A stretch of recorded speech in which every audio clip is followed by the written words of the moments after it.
Hey, what's up, everybody? Chicago Goonie here, bringing another Arsenal talk. Um, I wanted to wait until the end of the season to do this. It's basically going to be covering like the silly season of transfers and what we need, what we don't need, stuff like that. I wanted to wait to the end of the season, but I can, we're 2 weeks away, basically like a week and yeah, about 2.5 weeks away from the end of the season.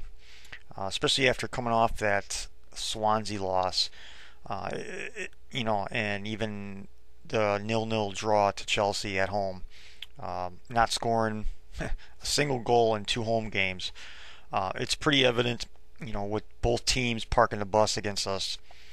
It's pretty evident that Arsenal needs more help. They need more difference makers on the pitch. That we can't always depend on Alexis Sanchez or Mesut Ozil to bail us out. Every single game or every time we face a team like that, because let's be honest, we face that a lot over the course of a BPL season. Um, and we just need more difference makers, more goal scorers. If you look at our goal scoring tally, obviously Alexis Sanchez is our number one goal scorer. Then it goes Olivier Giroud, and then it goes Aaron Ramsey. Yeah, we've had plenty of goal scorers this season. I think it's like 22 different players have scored for Arsenal this season. But at the same time, we're not getting enough, uh, you know, enough of a finished product. Enough, no one's producing, especially on the right side of the right wing. And we just need more help. We need more difference makers. I already did an Arsenal talk on this, but it's almost like an hour long, and I'm not going. I'm sure not too many people are going to want to sit here for like an hour or so. I'm going to break it up into about three parts. Which the first part that I'm doing now is going to be on strikers. The second part is going to be on midfielders and wingers, and then the last part is going to be, of course, defenders and goalkeepers. So, um, it's kind of like hit or miss. Some people, you know, you watch like Arsenal fan TV, you listen to different podcasts, you're on Twitter, you're on Facebook, whatever type of social media that you like to go on, and whenever Drew scores, everybody loves him. When he doesn't score, everybody hates him. Well, maybe not everybody. It's kind of like cut down the middle, to where you have half the Arsenal fans who like Giroud, and then the other half think that we need a 30 goal scorer a year. And the funny thing about that is there's so few of them in the world when you're talking about world class strikers. A lot of people, for some odd reason, they're saying this is like a golden age of football, and I I just don't see that, to be honest with you. I mean, granted, I haven't followed football for a great number of years, but at the same time, um, to kind of call this the golden age when you kind of look back and you're looking at highlight tapes and stuff like on YouTube, and you're looking at some of the old past players of how stacked some teams were, whether it was club or country, and you're just kind of like, wow, holy shit. Nowadays it doesn't, it just seemed like there was a ton of you know world class strikers 15 years ago, 20 years ago. You go back in stats, and like I said, you watch highlights on YouTube or whatever. But nowadays, you can almost count them on one hand for the most part. All you have to do is, go on whatever website that you want to go on to, and look at every single league there is, and look at all the top teams, and how many of those top teams actually have a world class striker. Um, just in the BPL alone, I mean, you can look at Aguero and possibly Diego Costa. After that, is there another one? Do you really count Rooney anymore as a world-class striker because he's either playing at number 10 or is he playing striker? What is he now? Um, Robin Van Persie, he's pretty much done. I don't think he's on that elite list anymore just because of his injuries and, lack of playing time, lack of goals, um, his age, obviously, too. You look at other leagues, you look at Bundesliga, I mean, you have Lewandowski and, who else? No, not too many other people. Um, you look at La Liga. You have Benzema. You have Suarez. I know you can count Messi as a striker, but this year he's playing as a right wing. Basically, what he always kind of like started as when he started getting into the Barcelona side. He's basically a right winger the entire time until what was it, Samuel Eto'o finally got sold to Inter, but then he had Ibra standing next to him, basically. But it wasn't until basically Ibra left when Messi became the kind of like the de facto striker at Barcelona. Um, Other than that, in La Liga, who else is there? Can you count Griezmann as a world class striker now when he plays striker and left wing sometimes? I don't know. Liga, of course, it has Ibra, it has Cavani. I wouldn't go as far as to call Lacazette a world class striker yet. A world class player to me is doing it over time, um, being consistent over time, rather than just having a flash in the pan, one great season, and all of a sudden he's world class. I don't I don't classify players as world class just because they have a flash in the pan. So you're looking at all those leagues and those strikers, and there's not many of them. Like I said, you can count on one hand of how many 30 goal scorer a year strikers there are in the world, and there's not many of them. But Arsenal fans think that there's plenty out there. There's plenty out there to buy, and it's just not true. Um, and it's kind of annoying, to be honest with you. You hear people, like I said, whether it's like on Arsenal Fan TV or podcasts or anything like that, and they're ranting off all those names, but why would any of those players really leave their club? To be honest with you, unless they have a falling out, maybe they're not getting the right type of contract, the right type of money that they deserve. Like I said, maybe they have a falling out with the manager, maybe they have a falling out with the upper management. Who knows? That's how it seems like some world class players get moved because they just have some type of falling out or they just don't fit into the system that they currently run. Um, but for me, I like Giroud. I think Giroud is right in that second tier, right below of world class, in my opinion. He does a lot of things for Arsenal. He did a lot more than a lot of other strikers, even that they call themselves world class in the world. He's a workhorse. He holds the ball up. He makes 10, 15, 20-yard runs just to get his head on the ball, to try to hold it up, to try to give his teammates a chance to gain possession. Not too many other strikers really do that in the world, especially the world class kind. Um, but the only striker that I would have if he became available, because a lot of these players that I'm going to be naming, um, some are just their dreams. They're going to be far fetched to to the point to where it's not going to be kind of like reality. This isn't playing the latest version of FIFA. This isn't playing Football Manager where you can just buy anybody at any time. It's nothing like that. So sometimes you have to be realistic, but if the dream came available, would you buy them? The only striker right now that might become available in the summertime, um, that I would pick up to replace Giroud is Karim Benzema. Given the fact that Real Madrid, they don't they don't exactly do things by the book. Obviously, them and Barcelona, they just kind of they might buy someone if they don't feel like they fit into the system or if they don't feel like they're part of the future. They sell them off almost immediately. I mean, you saw that with Alexis Sanchez. I mean, Barcelona was so eager to get rid of him because, of course, they have obviously they have Messi and Suarez and Neymar up front, but they were so eager to get rid of him. Of course, we picked him up, and he's been an absolute dream for us this season. He's been the difference maker for us all throughout the season. Um, but going back to Benzema, Arsene Wenger has been after him for a long time, even his days at Lyon before he signed with Real Madrid. Um, Arsenal tried to get him then.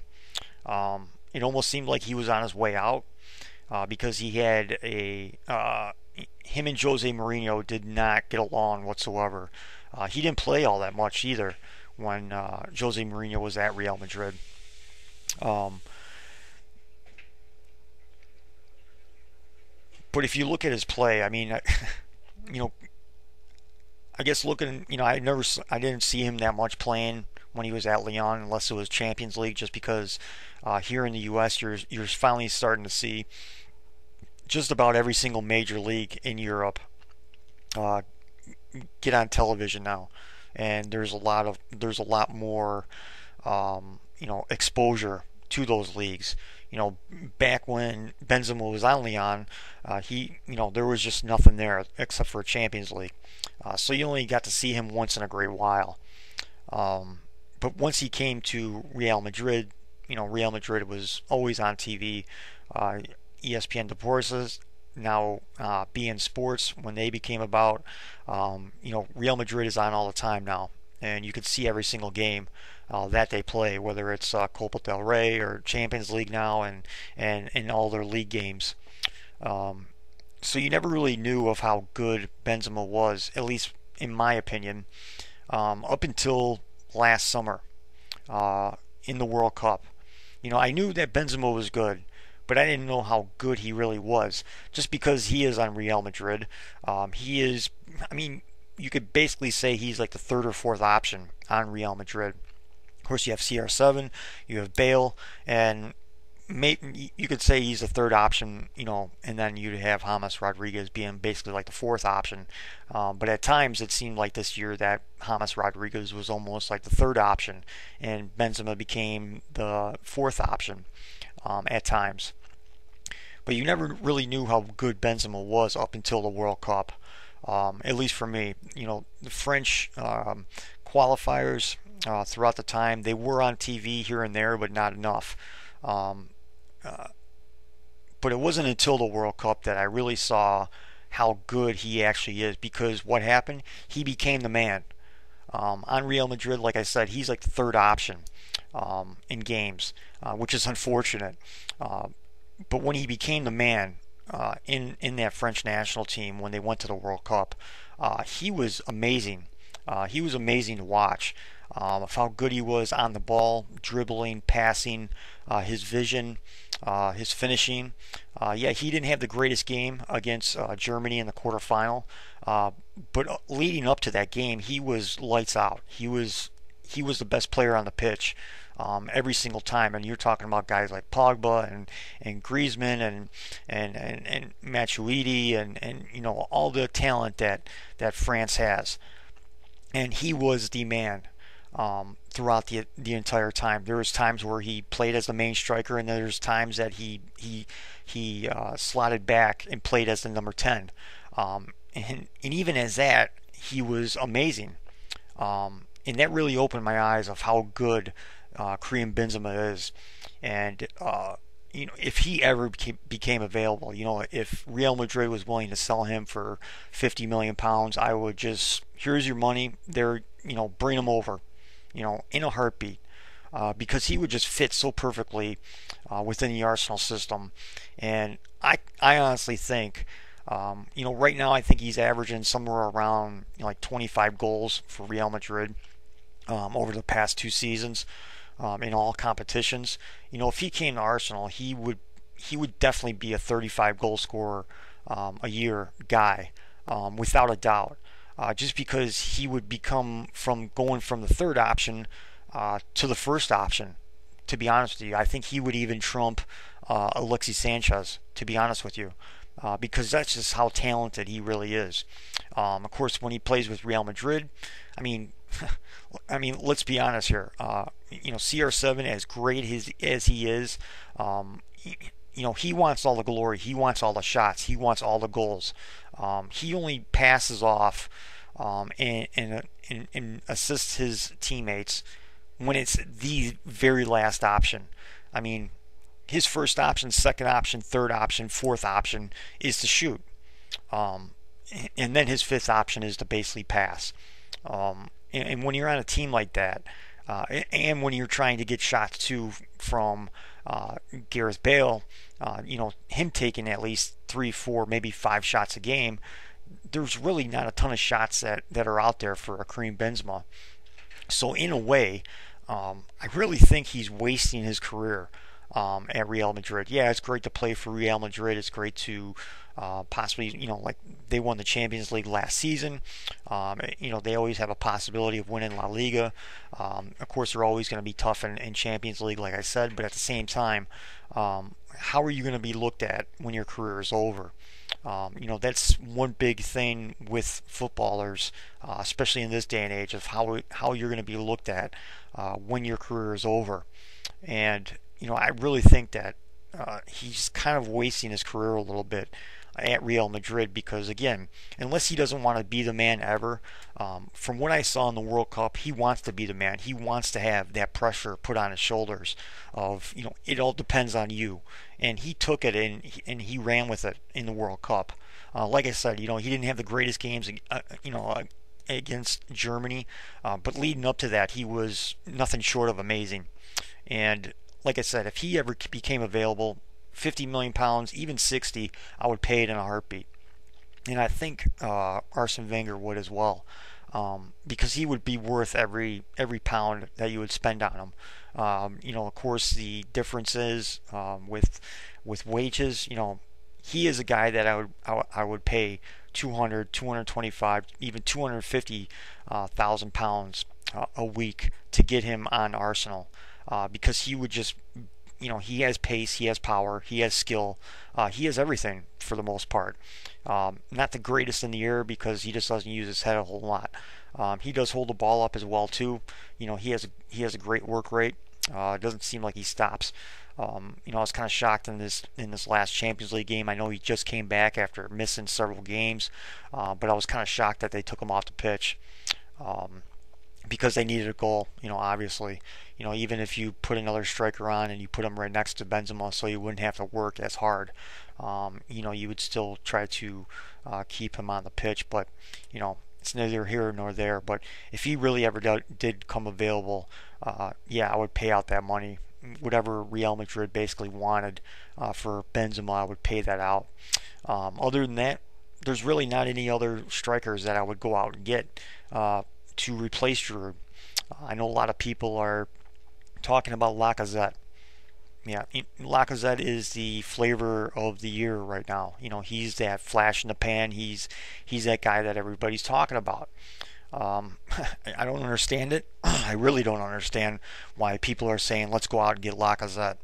Obviously no one has been watching Arsenal football for the past 18 or 19 years, ever since Arsene Wenger took over at the club.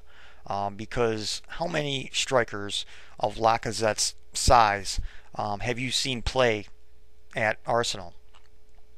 We already have Lacazette at the club. His name's Theo Walcott. How many times have you seen Theo Walcott? How many times did Arsene Wenger experiment and put him up top? How many times did it actually work out? Not many. Not many. Arsene Wenger likes those big, tall, physical strikers. I mean, you can go throughout the history of the time that Wenger's been in charge. He had Ian Wright right when he came to the club, but what did he do to Ian Wright? He basically pushed him out of the club. He forced him out. And Ian Wright, a small striker. The next guy that you can maybe put on that is Wiltor. Other than that, no one else. Bergkamp, Henry, Adebayor, Kanu, uh, who else? Robin Van Persie, Giroud, Welbeck. All these guys are over 6 feet tall, 6'1" or taller, big physical presence, are great in the air.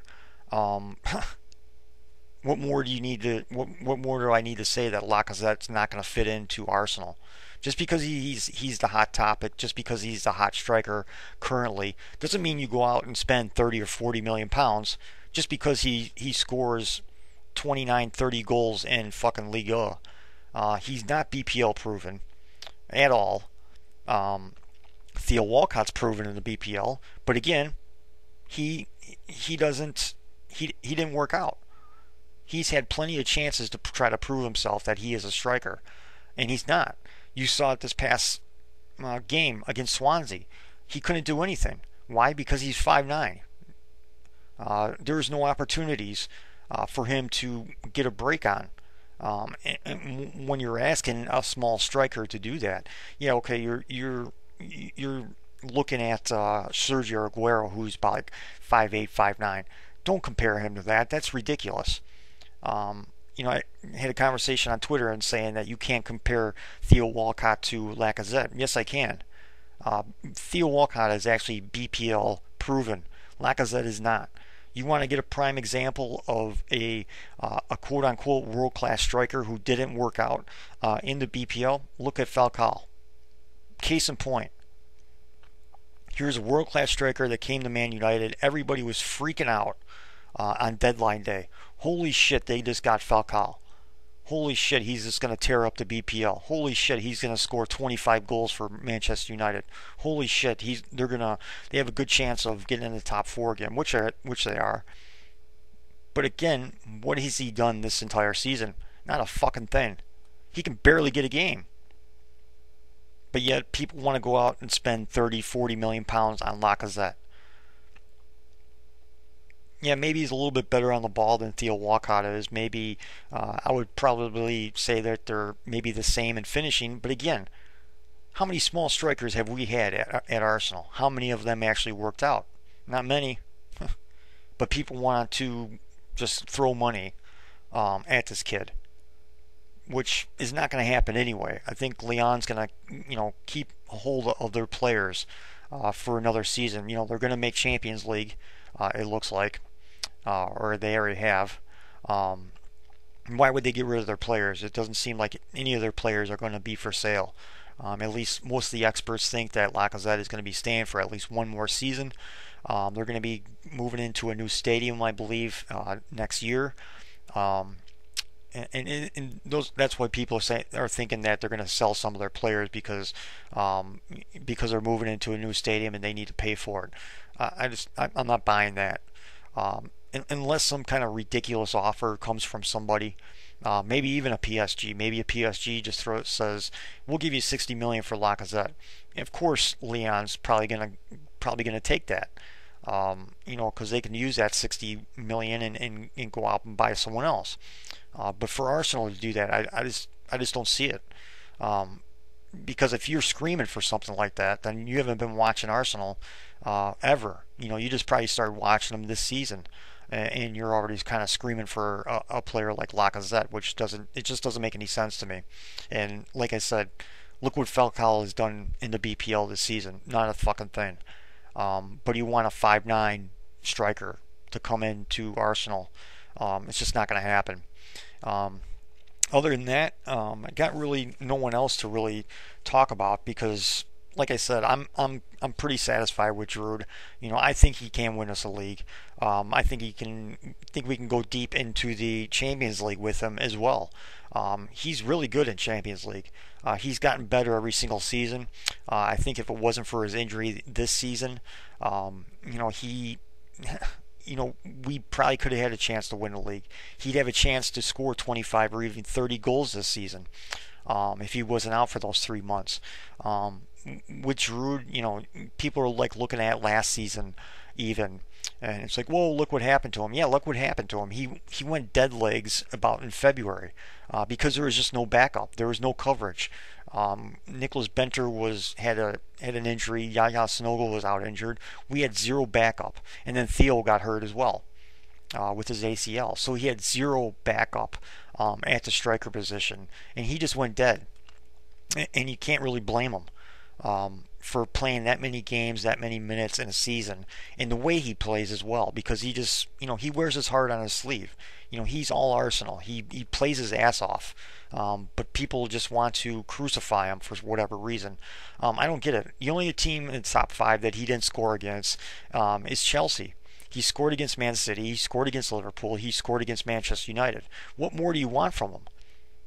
He scores in Champions League as well. What more do you want from him? Just because he doesn't score 30 goals yet, he doesn't have really the opportunity. Like I said, this season he would have scored us 25 to 30 goals in all competitions if he was healthy the entire season and having the proper rotation. Now he has a guy that can rotate with him with Danny Welbeck. We have Yaya Snuggle probably coming back from loan next year. Who knows what they're going to do with Akpom as well. It seems like Akpom is going to have a future with Arsenal. He's another tallish. He's not Giroud tall. I think he's around like 6 foot, but he has a good. He's growing into his body. He has pace. He has some skill to him. Obviously, we've seen it. But we're gonna have that depth even next year. Still, I still have high hopes for Danny Welbeck that, once he's in a full season with Arsenal, get him into a preseason. Maybe the coaches can work with him to, shore up his finishing a little bit. So he can be a proper backup, even proper first striker too, as well. And of course, he'll be versatile that he can play on the wings as well. But there's not too many other strikers in the world that I would actually replace Giroud with. All you have to do is look at his goal ratio in the league and in Europe, and it's one of the best. And you can't argue with stats. The numbers are there, and yeah. That'll probably be it for the striker version. Probably sometime tomorrow I'll be releasing the midfield and wingers portion of it, and that one might be a little bit longer than this one, possibly. Let's see what I'm already at 27 minutes. That might be a little bit longer because there's a few guys that I want to talk about, and there's one guy that's going to be that I think is kind of like a slam dunk of who might be our marquee signing of the summer, because it's going to be a weird summer, guys. It's not going to be, I'll probably get into it more in the next episode. But tell me what you guys think. Is there another name out there that you would sign? Is there another biggish, tallish, physical presence of a striker out there that you would buy? Because that's all that Arsene Wenger is going to buy. He's not going to bring in a smallish striker. So let me know what you guys think, and I'll talk to you guys later.